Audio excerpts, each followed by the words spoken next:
नमस्कार मित्रों, मैं हूं राकेश अचल और आज फिर आपके साथ एक नए विषय पर बातचीत के लिए उपलब्ध हूं। आज आप तमाम जिस चैनल को खोलेंगे, चाहे वो टेलीविज़न का चैनल हो, चाहे सोशल मीडिया पर यूट्यूब्स के चैनल हों, सब पर या तो सर्वोच्च न्यायालय के उस फैसले का जिक्र हो रहा है जो कि बुलडोज़र संहिता के खिलाफ है, बुलडोज़र संहिता को रोकता है, या फिर जिक्र हो रहा है झारखंड में पहले चरण के मतदान का। महाराष्ट्र में भी मतदान अब 20 तारीख को है ही।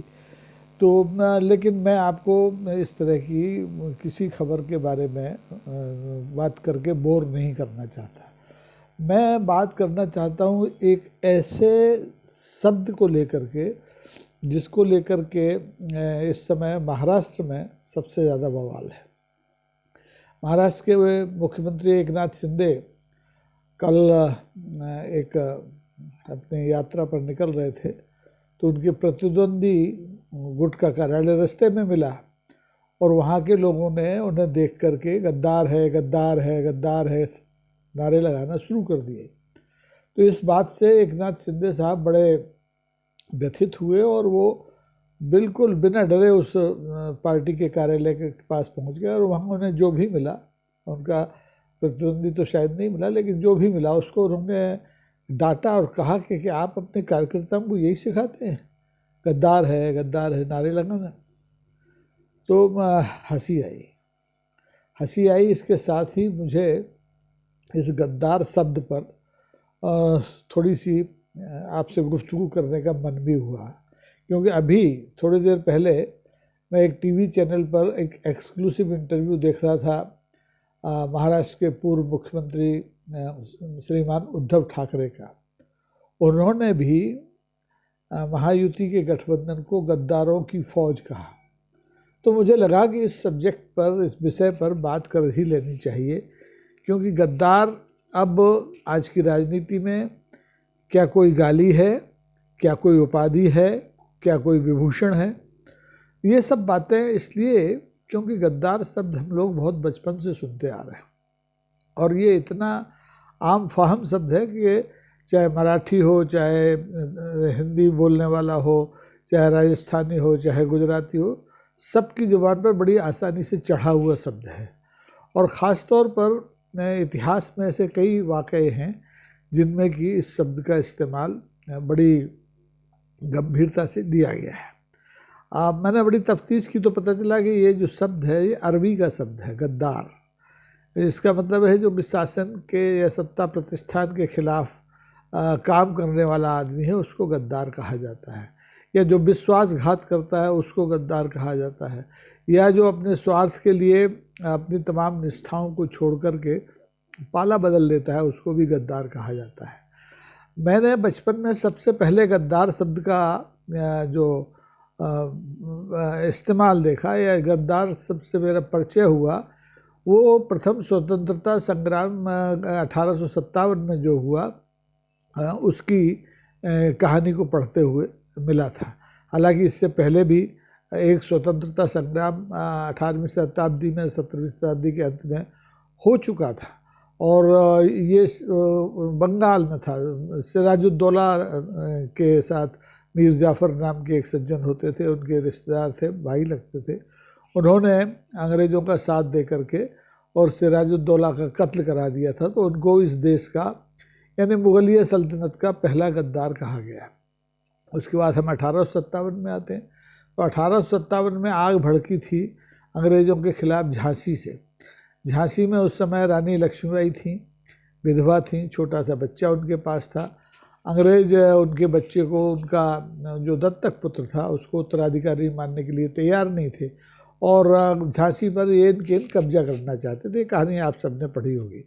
तो उस अंग्रेज़ों के इस फैसले के ख़िलाफ़ रानी लक्ष्मीबाई अपने फ़ौज फाटे के साथ मैदान में कूद गए, अंग्रेज़ों से लड़ती रहीं और लड़ते कौंच कालपी हो रही, जाने कौन सा लंबा रूट तय करते हुए वो ग्वालियर पहुंची। ग्वालियर उस समय एक बहुत बड़ी रियासत थी, सिंधियाओं का राज था। सिंधियाओं को अंग्रेज़ों का मित्र माना जाता था और था भी। बड़े बड़े जितने भी रियासत थे वो सब अंग्रेज़ सरकार जो उस समय होती थी ईस्ट इंडिया कंपनी की, उससे दोस्ताना रवैया रखते थे। क्योंकि उन्हें भी अपनी दुकान चलानी थी, दुकान से मतलब रियासत चलानी थी, और वो इतने आराम फरोश हो गए थे कि वो लड़ने लड़ाने में उनकी उतनी दिलचस्पी थी नहीं। बहरहाल रानी लक्ष्मीबाई ग्वालियर आती हैं तो कहते हैं कि सिंधियाज ने उनका, सिंधिया की सेना ने, सिंधिया ने खुद ने उनकी मदद नहीं की, सिंधिया खुद ग्वालियर छोड़कर चले गए, और अंततोगत्वा झांसी की रानी अंग्रेज़ों से लड़ते हुए वीरगति को प्राप्त हुई ग्वालियर में। तो ये 1857 में सिंधिया परिवार के ऊपर पहली बार गद्दार शब्द का जो दाग कह लीजिए या तोहमत कह लीजिए या गाली कह लीजिए लगी, और लगातार 160-65 साल बाद आज भी ग्वालियर हो, ग्वालियर के आसपास के लोग हों, मध्य प्रदेश हों, देश के लोग हों जिन्होंने ग्वालियर देखा भी नहीं है, वे भी सिंधिया खानदान को गद्दार ही मानते हैं। अब गद्दार वो थे या नहीं थे तो भगवान जाने, लेकिन मानते हैं। और ये भी एक तथ्य है कि आज़ादी के बाद जो वीरांगना लक्ष्मीबाई की जो समाधि है सिंधिया के जयविलास पैलेस से थोड़ी सी दूर पर है, 1000-2000 कदमों की दूरी पर, वहाँ पर सिंधिया परिवार का कोई सदस्य कभी गया नहीं। अपवाद बने कांग्रेस छोड़कर 2020 में भारतीय जनता पार्टी में शामिल हुए सिंधिया परिवार के मौजूदा चश्मो-चिराग केंद्रीय मंत्री ज्योतिरादित्य सिंधिया। उन्होंने हिम्मत दिखाई और वो महारानी लक्ष्मीबाई की समाधि पर माथा टेकने गए। अब वो आत्मग्लानि से भर कर गए थे या वो इस कलंक को जो उनके ख़ानदान पर लगा हुआ था उसको मिटाने के पर्पज़ से गए थे, ये राम जाने है। लेकिन गद्दार शब्द चल रहा है, और गद्दार शब्द से मैं इतना मुतमईन हुआ, इतना प्रभावित हुआ कि मैंने भी एक, ये देखिए आप, ये जो उपन्यास है ये आपको उल्टा दिख रहा होगा, लेकिन ये मैंने लिखा और ये खूब बिका। लोगों ने इसको मंगा के पढ़ा, फ्लिपकार्ट पे, अमेज़न पे, खुद मुझसे। मुझे भी 150 कॉपियाँ इसकी अपने मित्रों को मुफ्त में देनी पड़ी।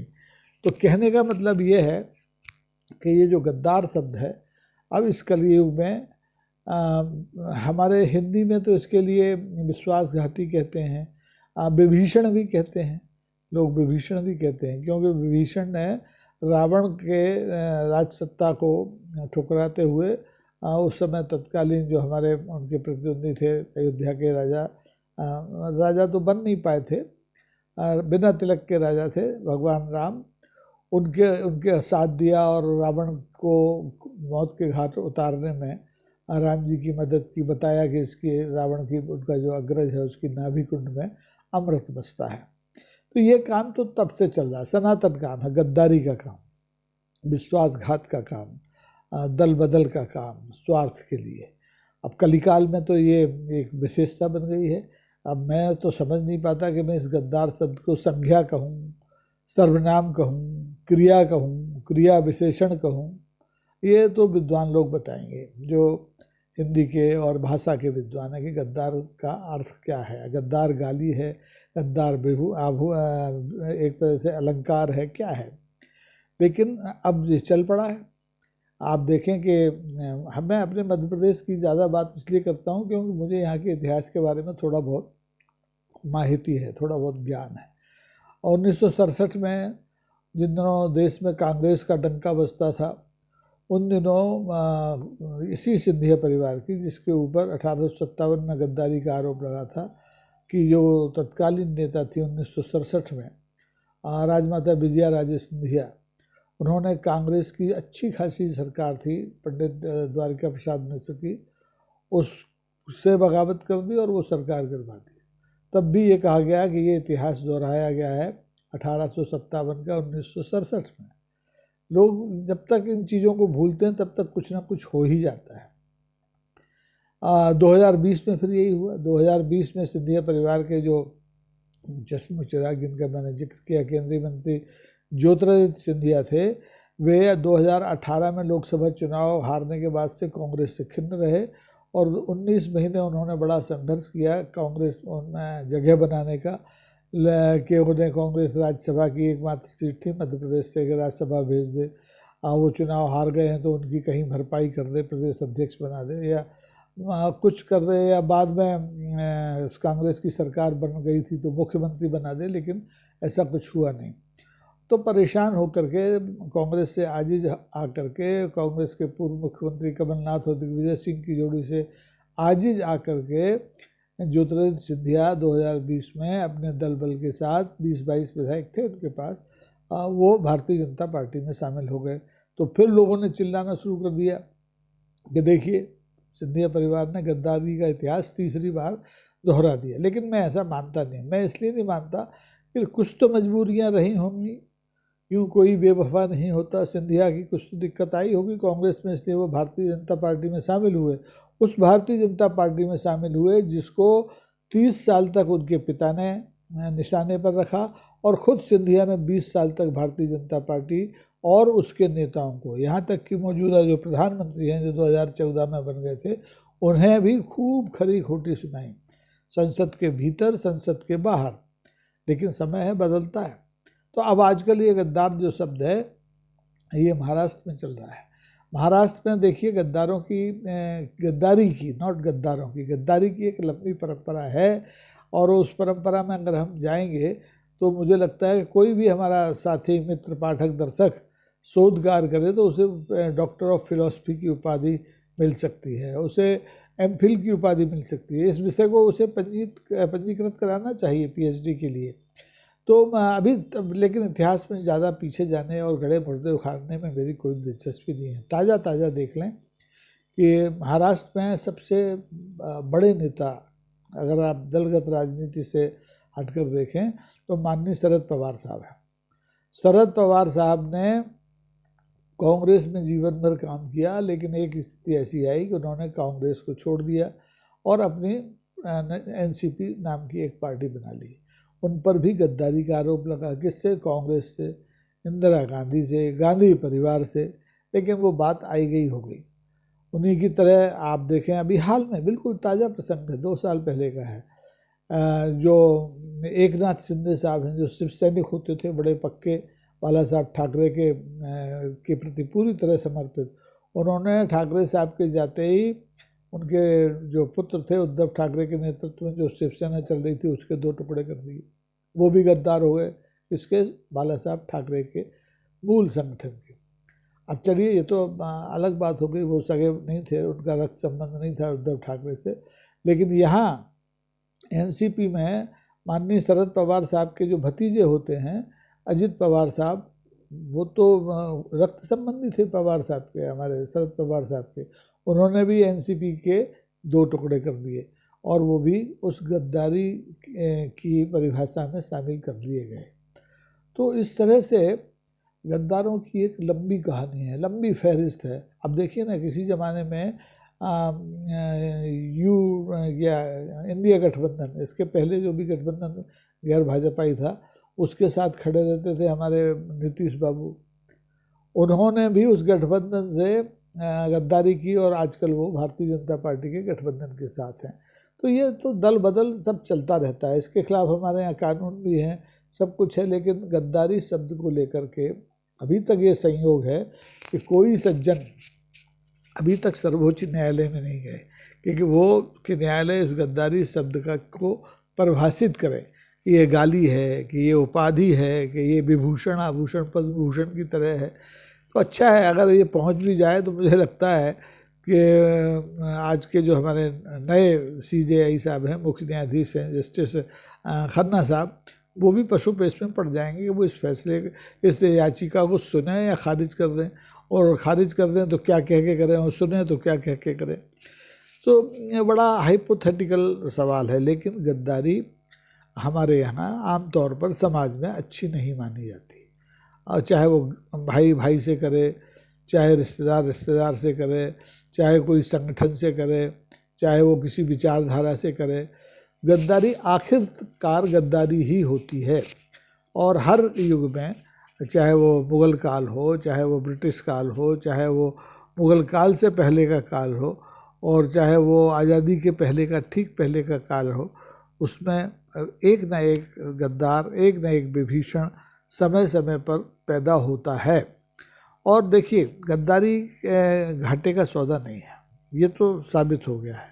जिसने भी गद्दारी की उसको लाभ मिला। आज से नहीं, सनातन, अब हम तो भाई बहुत ज़्यादा जानते नहीं। सनातन तो 5000 साल पुराना इतिहास लोग कहते हैं, ये शंकराचार्य इस पर प्रकाश डाल सकते हैं। लेकिन हमने तो रामचरितमानस पढ़ा है, हमने तो वाल्मीकि की भी रामायण नहीं पढ़ी। उसमें भी रावण से गद्दारी करने वाले उनके सगे भाई विभीषण को लाभ मिला। रावण के वध के बाद वो लंका के राजा बनाए गए, महाराजा बनाए गए। इसी तरह से आप देखिए अभी मौजूदा प्रसंग आप ताज़ा देखिए कि जैसे ज्योतिरादित्य सिंधिया ने कांग्रेस से गद्दारी की, कथित तौर पर, मैं कथित शब्द इस्तेमाल कर रहा हूँ, मुझे भरोसा नहीं होता कि इतने बड़े बड़े लोग गद्दारी भी कर सकते होंगे। अब की होगी तो की होगी, वो जाने और उनका भगवान जाने। लेकिन हम तो ये जानते हैं कि उन्होंने की और उन्हें केंद्र में मंत्री पद मिला, उन्हें बाद में लोकसभा का टिकट मिला और उन्हें पूरी हर संरक्षण मिला। एकनाथ शिंदे ने की तो आप देखिए मुख्यमंत्री बने बैठे हैं। अजित पवार ने की तो आप देखिए उप मुख्यमंत्री बने बैठे हैं।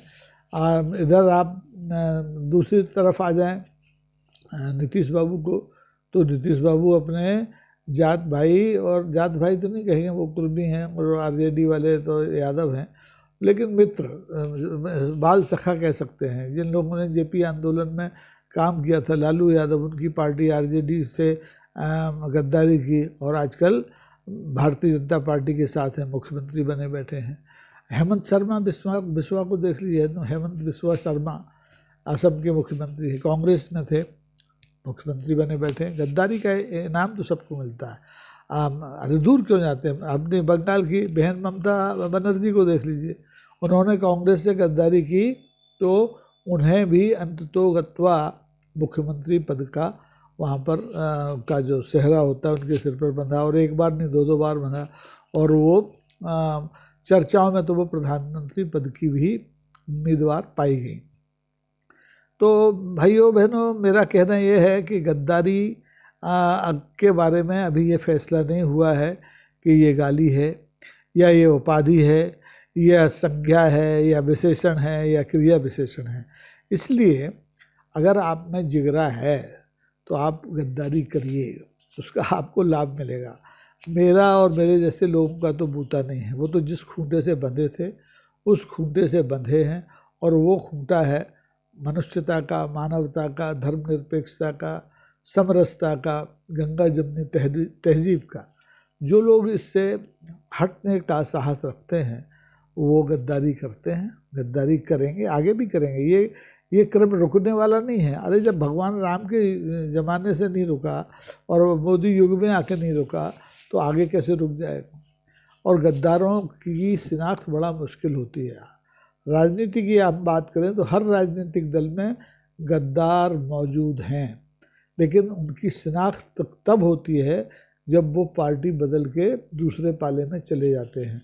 अब मध्य प्रदेश के ताज़ा गद्दार रामनिवास रावत, आज वो चुनाव लड़ रहे हैं, उपचुनाव विजयपुर सीट से, जिस सीट से वो कांग्रेस के टिकट पर विधायक बने थे 2023 में, लेकिन जाने क्या मजबूरी रही कि उन्हें भारतीय जनता पार्टी में शामिल होना पड़ा। अब उन पे भी वही आरोप लग गया जो आरोप 2020 में उनके तत्कालीन नेता ज्योतिरादित्य सिंधिया पर लगा था, गद्दारी का। और तो अब दीपक भाई हैं, दीपक जोशी, उन पर आरोप लगा। वो भारतीय जनता पार्टी के दिग्गज नेता कैलाश जोशी के सुपुत्र हैं, और वो पिछले चुनाव में, विधानसभा के चुनाव में भारतीय जनता पार्टी छोड़ के कांग्रेस में आ गए थे। वो परेशान थे शिवराज सिंह तत्कालीन में जो मुख्यमंत्री थे, अब तो वो केंद्र में मंत्री हैं। लेकिन अब स्थितियां बदली और अभी क्या साल भर हुआ है, जुम्मा वो वापस भारतीय जनता पार्टी में आ गए। तो उन पर पहले आरोप लगा था भाजपा से गद्दारी करने का, अब आरोप लग रहा है कांग्रेस से गद्दारी करने का। कांग्रेस के एक ज़माने में बड़े दिग्गज नेता होते थे सुरेश पचौरी साहब, उन्होंने तो कभी कोई चुनाव जीता ही नहीं था, लेकिन कांग्रेस में रह करके उन्हें सारे सुख मिले, संगठन में पद मिले, सरकार में पद मिला, मंत्री बने, हर तरह से उन्होंने आनंद किया कांग्रेस में। लेकिन आखिरी वक्त में वो भी मुसलमान हो गए, उन्होंने भी कांग्रेस छोड़ दी थी। आजकल वो भारतीय जनता पार्टी की सेवा में लगे हुए हैं। और तो ये मैं हरि अनंत हरि कथा अनंता जैसा मामला है गद्दारी का। तो गद्दारी पर अगर आप 1857 की गद्दारी के बारे में जानना चाहते हैं तो मेरा ये उपन्यास ऑनलाइन उपलब्ध है, ढूंढ रहे हैं। अभी तो इसमें तो उल्टा दिख रहा है मेरे को, पता नहीं सीधा कैसे दिखता है, मैं टेक्निकली जानता नहीं बहुत ज़्यादा। तो इसको आप मंगा लें, पढ़ें और देखें, आप भी मेरी तरह खोज करें कि ये गद्दार शब्द गाली है या ये कोई विभूत क्या कहते हैं, अलंकरण है। तो देखिए, हम कल फिर किसी मुद्दे पर अलग से बात करेंगे। तब तक के लिए मैं आपसे नमस्कार कहूँ। इससे पहले फिर वही निवेदन कि वीडियो अच्छा लगे तो लाइक कीजिए, वीडियो अच्छा लगे तो आपस में मित्रों को समूह में बांट लिए, इससे वो भी इसको सुन के आनंद ले सकें। और आप लगातार इस आनंद में भागीदार रहना चाहते हैं तो कृपा करके इस छोटे से प्रयास को सब्सक्राइब कर लीजिए। खरीद फरोख्त का ज़माना है, लोग एमएलए खरीद लेते हैं, लोग मंत्री खरीद लेते हैं, लोग विधायक खरीद लेते हैं। तो आप तो ये छोटा सा चैनल है, इसको ही सब्सक्राइब कर लीजिए तो काम बन जाएगा और इसको गद्दारी वद्दारी नहीं कहा जाएगा। नमस्कार, धन्यवाद।